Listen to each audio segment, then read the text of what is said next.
મંગળચંડી માતા જે છે એ એક પ્રશ્ન થાય છે દેવી પુરાણની અંદર કે કોઈ પણ ગ્રહની સાથે ચંડી માતા ન જોડાયા, મંગળ ગ્રહની સાથે ચંડી જોડાયા. એનું કારણ છે કે મંગળનો બહુ મહિમા બતાવવામાં આવ્યો છે. મંગળ ગ્રહ એટલો ખરાબ નથી, પણ જ્યારે તમે આવું ગંદુ કર્મ કરો ને, માં ભગવતીના સોગંદ ખાઓ, તમારા ઈષ્ટના સોગંદ ખાઓ, ત્યારે મંગળ ગ્રહ ખાડાની અંદર જતો હોય છે.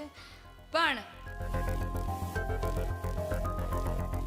મંગળચંડી માતા જે છે એ એક પ્રશ્ન થાય છે દેવી પુરાણની અંદર કે કોઈ પણ ગ્રહની સાથે ચંડી માતા ન જોડાયા, મંગળ ગ્રહની સાથે ચંડી જોડાયા. એનું કારણ છે કે મંગળનો બહુ મહિમા બતાવવામાં આવ્યો છે.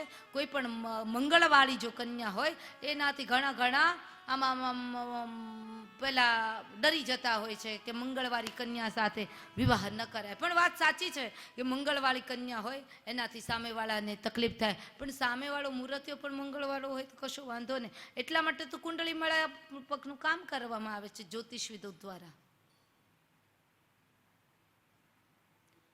મંગળ ગ્રહ એટલો ખરાબ નથી, પણ જ્યારે તમે આવું ગંદુ કર્મ કરો ને, માં ભગવતીના સોગંદ ખાઓ, તમારા ઈષ્ટના સોગંદ ખાઓ, ત્યારે મંગળ ગ્રહ ખાડાની અંદર જતો હોય છે.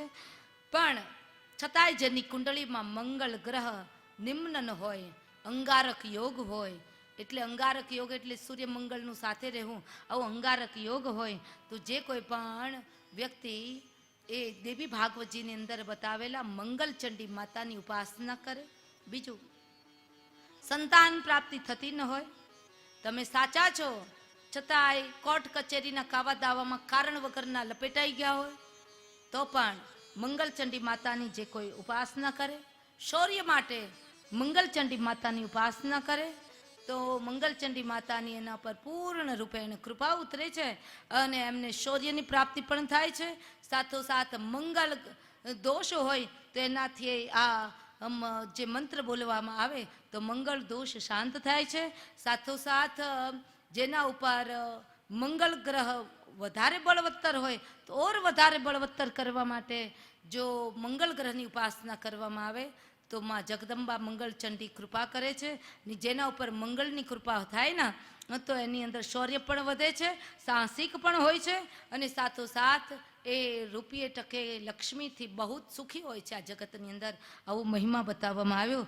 તો મંગળચંડી માતાનો દેવી પુરાણની અંદર મહામંત્ર બતાવવામાં આવ્યો છે.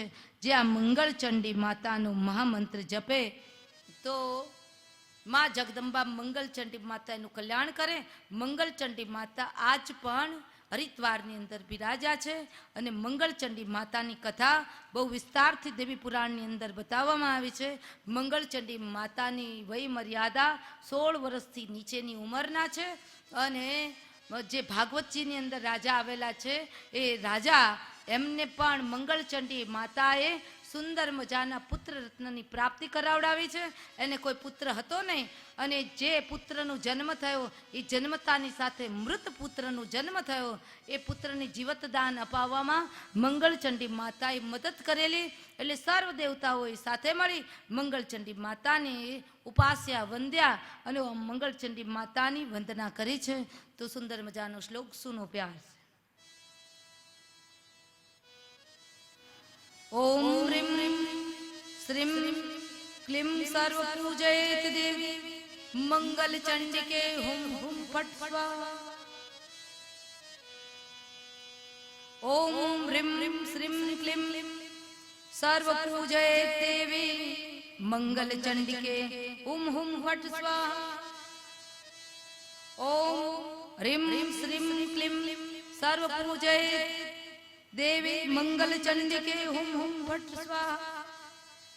આ મંત્રની કોઈ 11 વખત, 21 વખત, 51 વખત કે 108 વખત જાપ કરે તો મંગળ ગ્રહનો ઉપદ્રવ શાંત થાય છે. આવો મહિમા બતાવવામાં આવ્યો. કારણ વગરના કોર્ટ કચેરીના કાવા દાવા હોય તો એમાંથી મુક્તિ મળે છે. આ મંગળચંડી માતાનો મંત્ર જાપ કરવામાં આવે તો એની જન્મ કુંડળીમાં અંગારક યોગ હોય તો અંગારક યોગ પણ શાંત પામે છે. આવો મહિમા સુંદર મજાનો બતાવવામાં આવ્યો છે.